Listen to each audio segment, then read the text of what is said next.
పని చేసుకుంటూ ఉండేవాడిని. ఇలాంటి హై స్కూల్ లేకపోతే నేను చదివింది గవర్నమెంట్ స్కూల్లోనే, నేను చదివింది కూడా గవర్నమెంట్ స్కూల్లోనే. దాదాపు ఇక్కడ ఉన్న వాళ్ళందరూ చదివిందే గవర్నమెంట్ స్కూల్లోనే.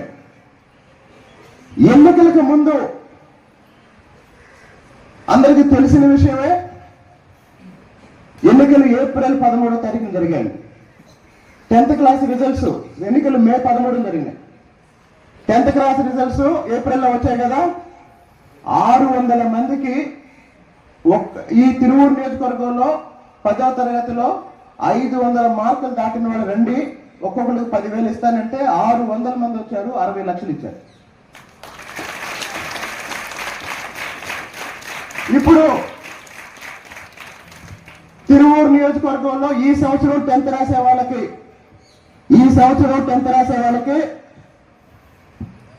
ప్రభుత్వ పాఠశాలల్లో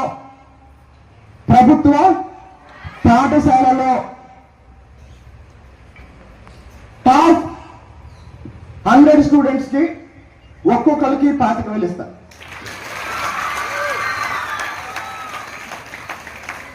ప్రభుత్వ పాఠశాలలో 10th క్లాస్ చదివిన వాళ్ళకి మొదటి 100 మందికి ఒక్కొక్కరికి జూన్ 14వ తారీఖున 25,000 ఇస్తారు.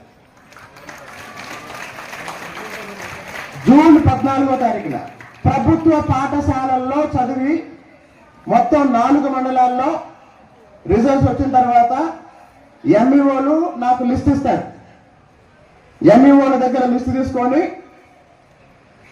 తిరువూరు నియోజకవర్గంలో ప్రభుత్వ పాఠశాలల్లో, మీడియా వరకు మళ్ళీ చెప్తున్నా, ప్రభుత్వ పాఠశాలల్లో టాప్ 100 స్టూడెంట్స్ కి ఒక్కొక్కరికి 25 లక్షలు అంటే మొత్తం ఎంత, ఒక్కొక్కరికి 25,000 అంటే మొత్తం ఎంత, 100 × 25,000 ఎంత, 25 లక్షలు.